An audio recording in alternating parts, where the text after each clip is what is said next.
Welcome to this Cultural Intelligence Ipsos webinar.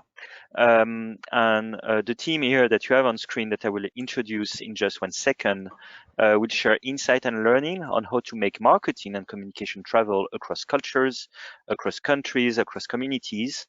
And we will share as well a best-in-class approach that has been proven to guide brand teams and agencies to transfer their brand marketing and communication activities. So I'm very happy to be with you today.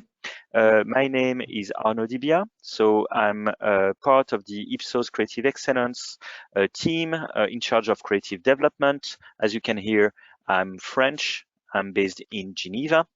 And I'm joined today by Karine, who is from the Alps, almost half French, half Swiss. She's one of our leading clients, program manager, and she will speak about a live case study today. I'm joined as well by Louis, who is our Chief Research Officer of our qualitative department, and he's Parisian, so it's not exactly French. And we have Sandro as well, who is our Chief Research Officer for Social Intelligence Practice, and is from lovely Germany. So we are very happy to be with you today and to take you through great content. And we will start with Louis, who will tell us about the key challenge when it comes to transferring brand and communication. So Louis, over to you. Thank you, Arnaud. Let me start with this incredible observation. Look, when we test the same ad in two countries, results appear at the same level, should it be top, high, mid, or bottom, in only 31% of cases. Of course, these differences across countries can come from different reasons. Market dynamics can be different, brand histories can be different, but also cultures can be different. So what is culture? It's a portfolio of values, traditions, beliefs, rituals, symbols, codes that manifest through what we eat, what makes you laugh, what do you think about gender roles.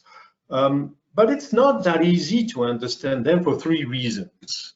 First, because they are somewhat unconscious. The best definition I have for culture is what remains when you have forgotten everything. And it becomes a challenge for researchers. It would be useless to just ask Japanese people, well, can you tell me about the Japanese culture? We need to work differently. Second challenge, cultures are in constant evolution. What happened as minor was appeared as a minor element at some point of time can become central. And then, of course, culture are local and somewhat different from a country to another.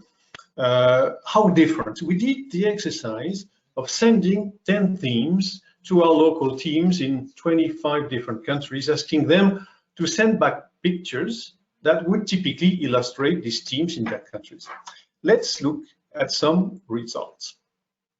One of the themes was masculinity. Look at the differences between Spain, Canada, Singapore, Poland.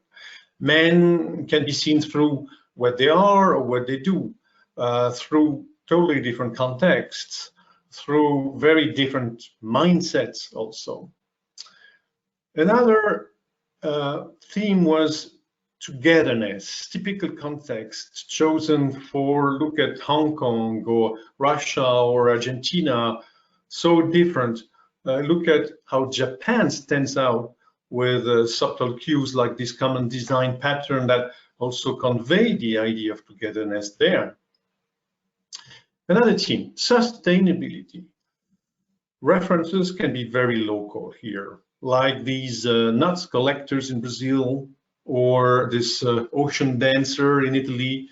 Honestly, I'm not even able to understand the story behind these pictures. I'm not Brazilian or Italian, so we really need to have a local eye to understand.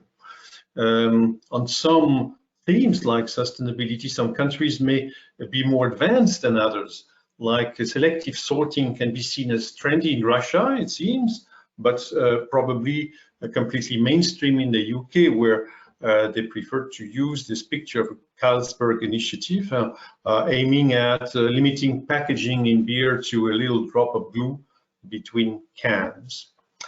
Another theme, financial success. Well, look at this diversity of style, from the flamboyant Italian example to the very discreet Danish one. Very different stories. Another one, escapism. What would illustrate the escapism in Australia, UK, US, Brazil? Again, the answer can be individual or collective, indoor or outdoor, introvert or extrovert. Very different stories. Another one, expertise. This picture, look at this picture from India of a theater that was chosen to convey expertise, but the same picture in China probably would convey exotism, not expertise. And conversely, the picture of porcelain means expertise in China and would probably mean exotism in India. Another one, comfort. Each concept, again, is totally specific and would hardly resonate in the other countries of this panel. Everything relates to what really makes sense in the specific country. Another one, what would illustrate free thinking? 4 very different stories here. Some are individual, some social, some are more in the political area, some in the artistic area, some more in a very general way of life, different stories. And my final example is what would be seen as trendy in places like the US, Romania, Japan, or Italy. So look again in the US here, they chose an example in consumerism with this emerging product family of hot seltzers. But in Japan, they prefer this picture of a family camping in their living room since they are not allowed to travel. Very different angles. So in conclusion to this chapter, what strikes me is that differences don't follow geographic regions. In fact, each topic creates a specific cultural map which does not match the geographic map. And suddenly, Italy may be closer to China than to France, and Romania closer to the US than to Russia. I hand over to Arnaud, who will more precisely talk now about communication transferability challenges. Yes, thanks a lot, Louis. And I found these images and choices of pictures really amazing. When you think, for example, that the Brits have chosen a cup of tea to speak about escapism, that's fantastic. So let's move now effectively and look now at communication and how culture can influence the way communication can travel, because of course the values, the perceptions that you have across countries will influence at performance too. And just to illustrate that, would like to speak about 2 examples. And the first one is one from Pampers, which some years ago used the key visual that you see here and was super successful across the globe with that, typical visual of a stork delivering a baby. And they had fantastic results everywhere with that campaign leveraging that visual, everywhere except in one place, Japan. And for quite a time, they were not sure about why. But they did some research and they kind of identified why. And you can see here that the answer is actually shown on that visual, is that of course babies in Japan are not brought by storks. That's a complete crazy idea. Of course they are born out of giant peaches.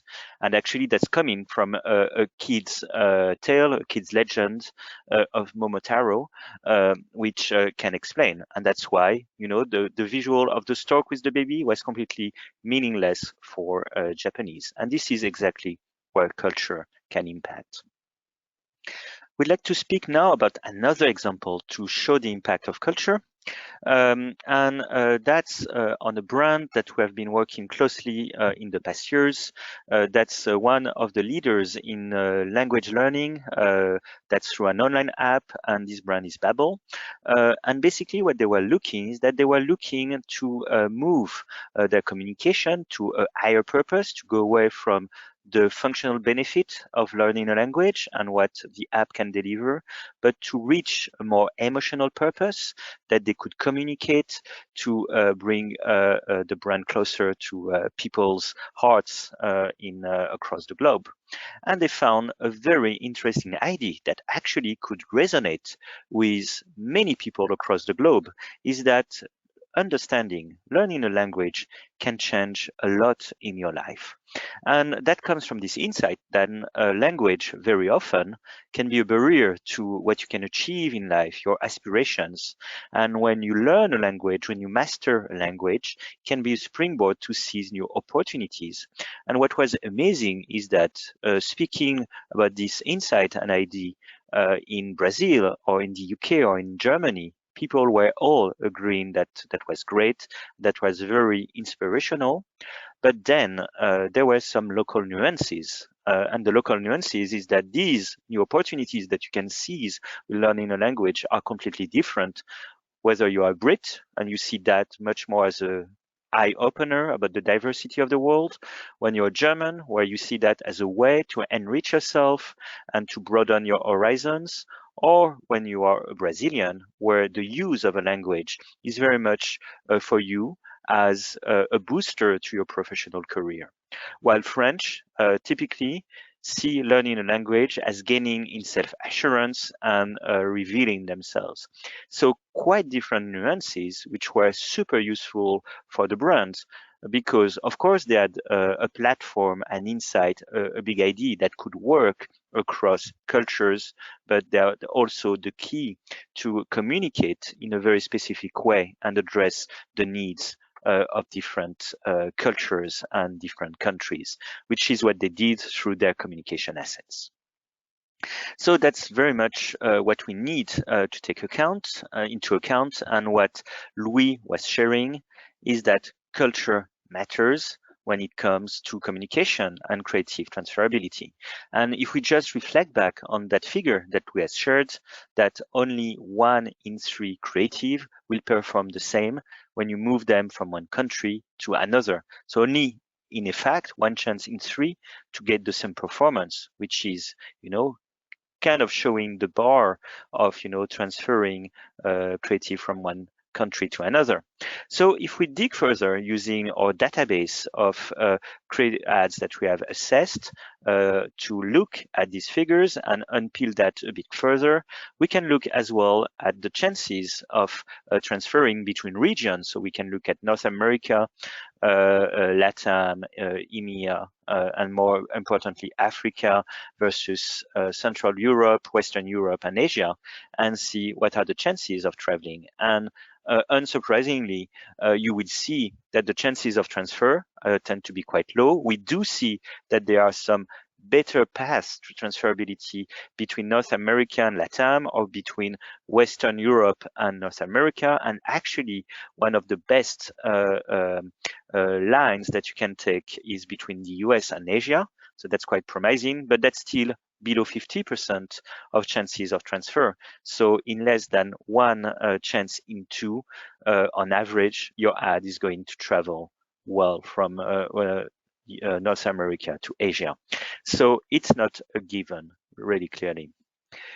What we can do further is that we can look at specific countries and see how creativity could go and could travel from one country to another. And if we take, for example, the US and compare the chances of traveling of creativity from the US to the UK, to France or Brazil, we could have here a little game. And you could ask yourself, well, where would my ad coming from the US would travel best? And so you could think about it, and quite frankly, my own expectation would have been, okay, Brits and Americans, they are not that different, but actually where there are more chances to transfer is actually between the US and France. So that's kind of unexpected, but that's actually what is coming from our data. And of course, Brazil to the US, actually there's a bit more distance. So exactly what Louis was mentioning is that looking at proximity in terms of creative transfer, you can see that it's kind of redesigning the map of the world, with France being actually closer to the US than you would have expected at first. Nuances are coming as well when we look at different categories. So if we look at mega categories of ads and creative, we do see that services, beauty, and pet care generally have better chances of transferring versus some other categories like beverages, baby, and tobacco, which have less chances to transfer. But let's keep in mind as well that this is only true on average, and we can see a lot of variance depending on the brand and the context of the brands. So that basically shows us that there is a real need to understand marketing and comms transferability with granularity, being category specific, because we just see on that last slide that the category is going to influence, but also being brand specific, because what Louis inferred is that the status of the brand, the history of the brand can play, and being country and culture specific as well. And it also calls for us for looking for augmented intelligence. It's not good enough just to look at data. We need to have the human lens to understand what is coming behind the data. And Louis will now take us through the approach that we have designed just to augment our intelligence when it comes to traveling across culture. Louis, over to you. Thank you. So let's talk now about solutions. So how we Ipsos help brands communication travel across cultures. We typically see three contexts when brands come to us with a cultural issue. The first one is just before briefing to the agency. So kind of we're preparing a campaign for 10 countries. How should local nuances be taken into account into communication strategy? Second is priority markets effort allocation. So for example, we have a new campaign, Creative ID in development across 10 countries. What are the best 3 countries to prioritize to maximize learning and transfer? And the last one is, we can call that a transferability risk. For example, we have an ad that was released in Russia. How risky would it be to use it in Germany and Italy? To answer those questions, we have a framework based on 4 key pillars that can help us understand transferability potential strategies. We talked about the culture pillar, but in fact, we add also the market pillar that helps us understand the category landscape, because motivations may differ slightly, maturity of the market in the category may differ, competitive structure may be different. We also have an ad context pillar that helps us look at specific language and style and tonality across countries, and a brand pillar covering the differences in terms of brand history, equity, and share. To tackle these pillars, we leverage 3 types of resources that we are lucky to be able to combine at Ipsos: experts, ad assessment databases, and social intelligence capabilities. Let's look into each of them. I will talk about experts. We are able to cover 88 countries with both cultural experts and communication experts. Cultural experts come from our qualitative community with 1,200 qualitative researchers in the world. We are the biggest qualitative community in the market, and these researchers are natural cultural observers, as they spend a huge part of their time interviewing people, visiting their homes, observing behaviors. But moreover, in each local team, we have identified special people with specific academic backgrounds, ethnography, sociology, semiotics, allowing them to become real cultural experts. Then we also have communication experts coming from our creative excellence teams. So this Ipsos division dedicated to communication evaluation, hundreds of researchers, again, working with hundreds of clients and assessing every year hundreds of campaigns. Maybe Arnaud, you can talk about the second lens, which is this communication assessment databases that we have as well. Yeah, that's basically our second lens, which is an important one. So we leverage our extensive database of ads that we have researched and assessed, and we are going to do three things with this wealth of data. First of all, we are going to compare the ads performance from your category, from your brand, even better from your competition across the key countries that you want to look at. And we're going to be able to do a full analysis of what it means for these ads to travel from one place to another. The second thing that we are going to do is that we are going to bring some flesh onto that by using an analysis of the drivers of success of these ads and what we know generally of these countries in terms of meta types of ads that are better working, what we know in terms of drivers of performance to explain why one ad would travel one way and another ad would not travel that well. Thirdly, what we are going to do is that we are going to bring about case studies and lessons learned to basically illustrate and give you and equip you with key learnings about how you can be successful in working across these different countries of interest, lessons learned, do's and don'ts from our creative excellence experts. And then, of course, we have a third lens, and we can harness the power of social intelligence, and Sandro will tell us about it. Thank you, Arnaud. So let's look a little deeper under the hood of social cultural intelligence. In our today's hyper-connected world, consumer culture travels at tremendous speed as people communicate with each other like never before in human history. As a result, culture, with the meaning that people assign to the world around them, is in a constant state of flux. To unpack culture, we therefore need to go where culture gets incubated, changes context, and amplifies.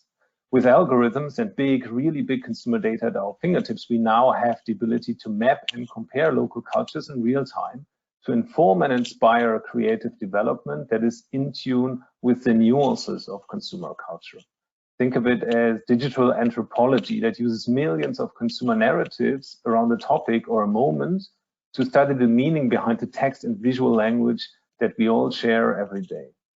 So how does that work in practical reality?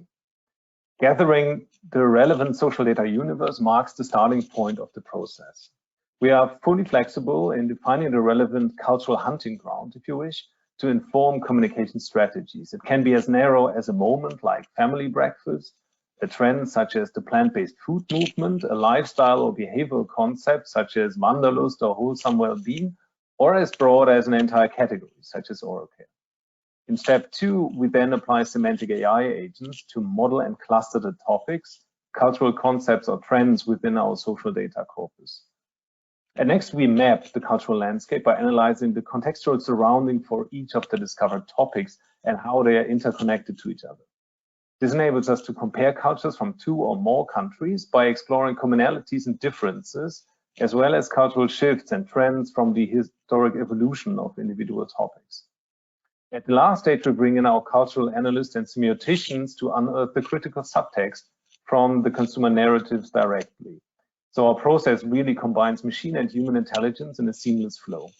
I would like to emphasize on this notion of humanized AI a little and explain why it's so critical for cultural intelligence, looking at a tangible example. Semantic AI in the form of unsupervised computational machine learning models are an incredibly powerful way to discover and model semantic relationships from large data streams.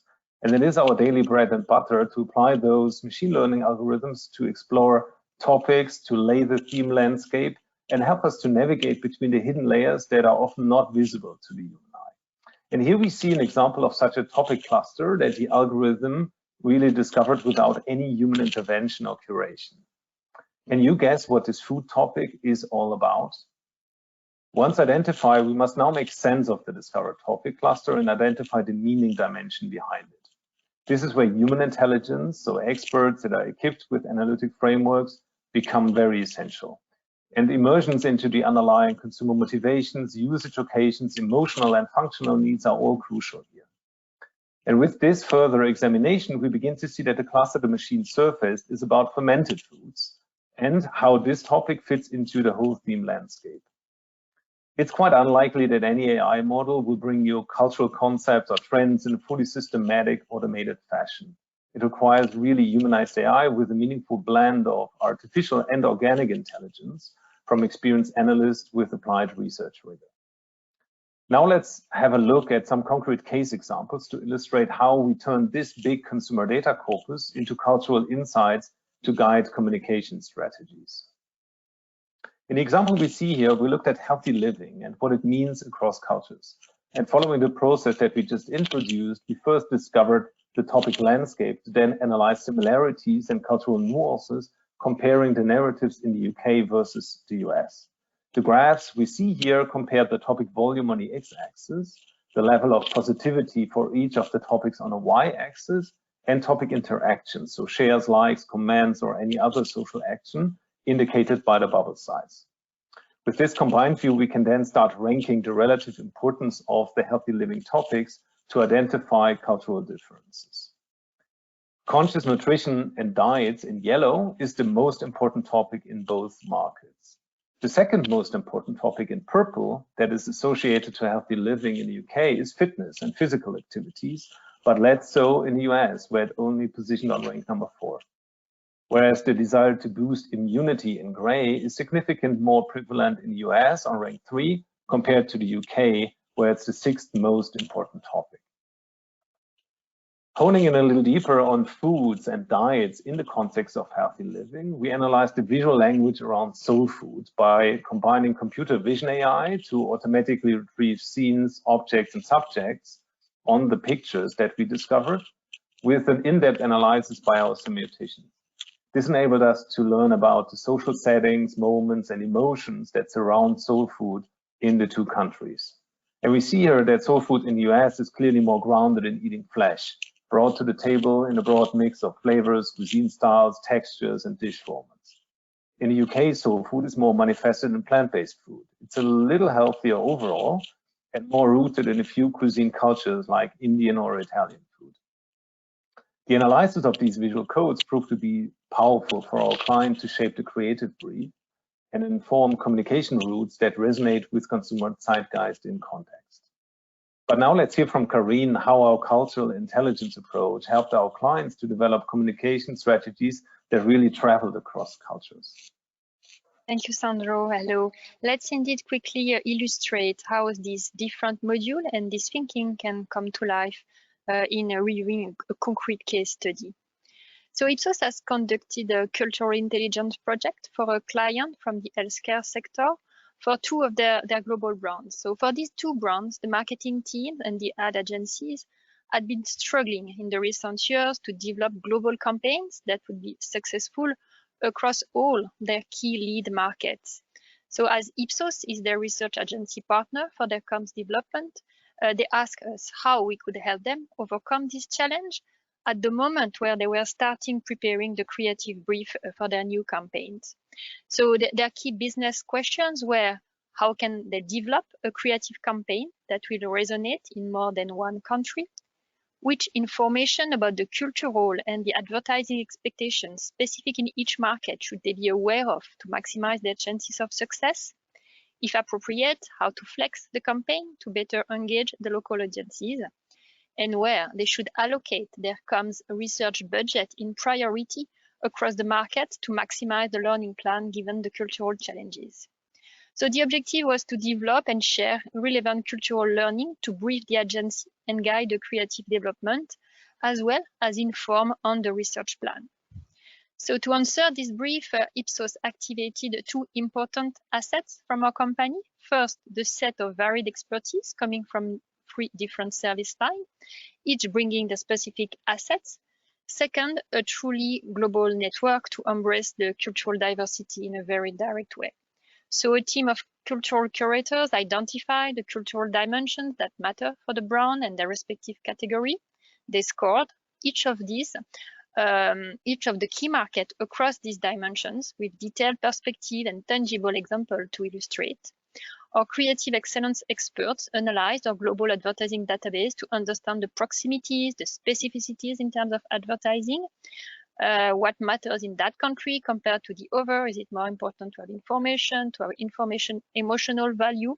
All of that was really looked at. We looked at as well at the average transferability rate between the market.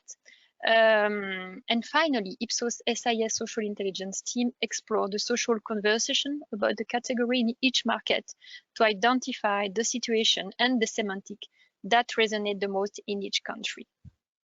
So the outcome for the client was an integrated playbook, including country profile with a scoring on each dimension across the 3 modules, and some ad example to illustrate and go beyond the theory and make it tangible. So we shared as well a clustering of their key market to guide a future creative development research plan, in which market they should conduct research in priority to manage this cultural risk. So the key insights were shared during interactive session involving the ad agency and the marketing teams with the local Ipsos curator participation to really bring the insights to life. So overall, we had a very positive assessment of the contribution of this work in the new campaign's development. And maybe let's listen to our client's testimonial through a short video interview.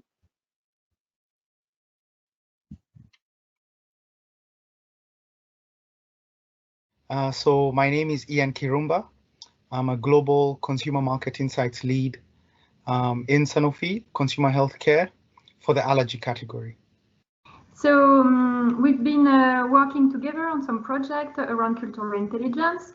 Why would you say that this type of approach is relevant for a global brand and how it has been useful in your experience? It is relevant for a global brand because a global brand needs to connect with multiple cultures around the world and different cultures around the world. And as we know, a brand has one common positioning that has to be translated into different cultures and has to connect with people from different cultures. So which concrete impact have you seen on your experience? Great success. I think that the first thing to acknowledge is needing to immerse yourself in these cultures. And working with Ipsos, we actually managed to deeply immerse ourselves in different cultures, looking through different lenses on how those cultures express themselves, how they consume information coming from different communications, how they connect with the category and the brands within that category. And I remember the session with all the local curators speaking and presenting their own countries, and only through listening to them you could feel the cultural differences. It was kind of insightful on its own, I think. Absolutely. That's a very good point, Karine. Our global team is already very diverse, and it's representative of those countries and cultures that we want to connect to. But, at times, when we're trying to develop a global campaign, it is easier if you have representatives from the agency, from Ipsos side, coming from those local cultures, really validating and bringing, a lot of texture to those cultural differences and bringing it to life through different examples. I think that really makes a huge difference, and making it more of a dialogue with lots of discussions, lots of pausing to really digest what this means. And I think what Ipsos really did as a great input into this is to provide real examples of how we are able to either connect or not connect very well with different cultures, and the reasons why. And you can see then how that comes through, or how other brands have actually managed to do that by dialing up certain aspects that are linked to that culture or failing to do that. So I think this exercise is in depth. It's very comprehensive and broad, with tangible examples, critiquing your own work, but also bringing, relevant examples from the industry. No, thank you very much, Jan. Thank you, and looking forward to building on this.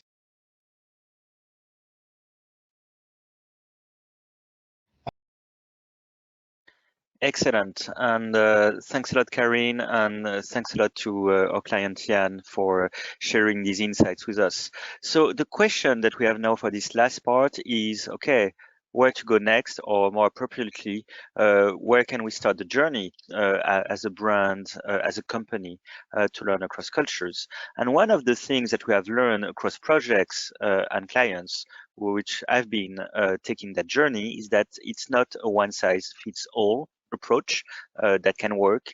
We need to have a tailored approach, which is based on the brand, the category, and the objectives that you have. So what typically we do is that before we embark on the journey, we're going to do a cultural intelligence audit with your teams, reviewing first your business question, what you want to learn, whether that's about creativity and campaign development, about understanding your key markets, about your marketing, what are your current challenges. Secondly, understanding the key dimensions that you want to investigate. That's more about the context, about advertising, about understanding how your brand and category status could influence or deep diving onto the social conversations. And lastly, we need to understand what you know already, so we can leverage and curate what learnings you can already have on the brand, on the category, on the different countries, and what Ipsos has, and maybe where are the gaps and how we can close them. And starting from there, we can very much bring a tailored proposal to you that will best answer all your needs. So let's finish now with three key takeaways that we would like to leave you with before we answer your questions using the chat. And these three key takeaways are, first of all, as we've seen, that creativity does not travel easily across countries. We've seen together that you have less than a chance in 2, a chance in 3, and that's on average, to have your creative work travel with the same performance. And this is true across countries, but this is true across different cultural communities as well. Secondly, what we have learned as well is that total cultural understanding comes from combining different lenses to truly augment your intelligence. So we do believe that AI, machine learning can help, and we are leveraging that. But due to the complexity of cultures, due to the complexity of getting ads and creativity and brands to travel across countries, we need to augment it with human expertise, using our experts to guide the data mining, using our organic intelligence, as Sandro says, to understanding the meaning that we have behind the data from what the machine are delivering, bringing about our human cultural expertise. So this is key, so you can really understand what that means and how to move forward. And the third point is that cultural intelligence is best reached through a tailored journey, which is adapted to your category, to your brand and your business questions.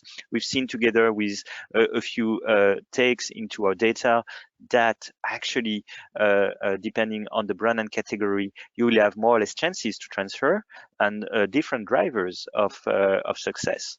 But what is reassuring as well is that, first of all, you can identify commonalities. And we've seen that, for example, through the Babel case study, that you can identify insights and big ideas that will work across cultures and across communities. So you can build your global brands.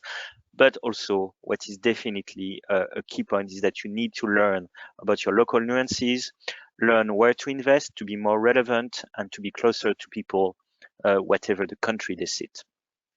So that's about it and the content that we wanted to share with you today. All the speakers today are ready to take on your questions, and you can reach out to us if you want to have follow-up discussions about our approach to cultural intelligence. And right now we are going to look at the chat and what questions that you have asked, and going to take them live. So I'm going to call back my 3 other speaker friends and colleagues, and we're going to look at the first questions that were addressed. So we have a first one, which is, what is the measure we look at to evaluate the transfer rates that we've seen. A question coming from the US, I think. So maybe I can quickly answer that one. So basically, we are using our key performance indicators of advertising performance, which are combining brand attention, which is key for an ad first to reach out to you. Secondly, we're looking at the drivers of brand choice, so short-term brand choice.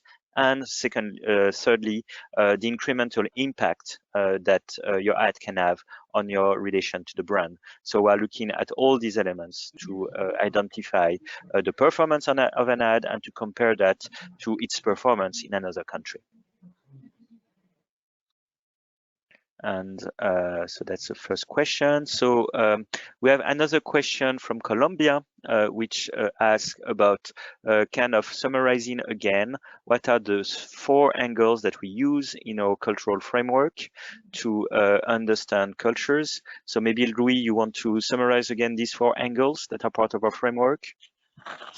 Yes, if we go kind of sort of zoom in approach, maybe the largest angle is really culture, and then the market specificities, and then also the communication specificities on this in this country, and then the brand specificities, meaning well, specific market share, brand history. That are the 4 angles. Yeah, and very often, you know, you would have the same brand. I have many examples in my head, which will have a completely different status, being a supermarket leader in one country, but a complete challenger in another one. And that's a big factor as well, which is influencing, of course, on top of the culture and the communication culture that you can have in one country. By definition, it's an ad hoc approach, meaning that the weight of each of these lenses totally depends on the situation and client needs, of course. Yeah. Thanks, Louis. So we have another question: how many languages are supported within the social cultural intelligence capability? Maybe Sandro, you can answer that one. Yeah, very good one. So yeah, we leverage an in-house developed unsupervised machine learning method that essentially takes words and semantic concepts and turn them into mathematical vectors, and then measure the similarities to understand how close or distant they are. And a great benefit of this technique is that it's language agnostic. So theoretically, there is no technical limitation, if you wish, and we can support all languages from Albanian to Zulu. But obviously, in practical reality, we have pressure tested it in more than 30 languages in our practice. So the sky's the limit, pretty much. Okay, excellent. We should have a project in Zulu soon. It could be fun. So for Karin, how long should we expect these types of learnings to hold true if we conduct a project for a given brand or category? Okay, well, we said initially that culture is in constant evolution, so we would expect that any learning or assessment we make at a point in time, we need to be refreshed to check that we stay relevant. Maybe, I don't know, it's really random every 2, 3 or 5 years. I think it really depends on the category, how the category is mature or not, on the country as well, because some country evolve more rapidly, and of course any major social evolution. I'm thinking of the Me Too movement, for example, or any unexpected global sanitary crisis can trigger the need for refreshment and look again at the assessment that may have been done before. Excellent. Okay, yeah, thank you, Karin. So another one, can we just use the overall learning that France and US are just alike? So I can start to answer that one. So of course, what we have shared here is just on average. So just to reiterate a bit the point that Louis you were making, it very often depends on the category, it depends on your brand, and depends on the type of creative work as well that you are looking to transfer. So on average, we do see a bit of a better relation between the US and France, but that could be completely different. So we need to be as specific, as tailored, as custom as possible to learn about it. But yeah, understood. It's not alike. It's just that the difference is just smaller. It's a big difference instead of a huge difference. Yeah, and the key is to understand why. You have a bit more proximity between some countries on some type of creativity, and we've seen that through your cultural track as well, that there are some countries for some specific themes that could be very close together, and some other that could be quite separate as well. Sure. Okay, we have a question about, you talked about cultural differences by market. What about other types of segmentation? Louis, you want to take that one?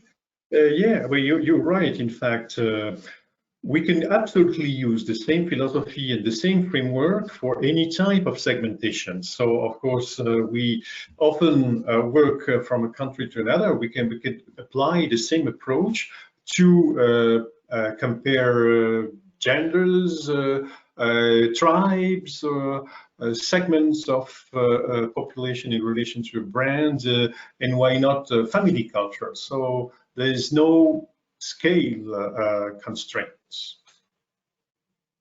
Okay, excellent. Thanks a lot, Louis. And that's a very, very good point as well. So I think that's all the questions that we have for today's session. I would like to thank you all again for participating. Soon you will receive an email with the recording of the session, but also your chance to tell us what you thought about that webinar. And feel free to reach out to Karine, Louis, Sandro, or I if you have any follow-up questions or any specific discussion that you would like to have with us. And with that, we wish you a wonderful continuation or end of the day. And let's hope that we chat again soon.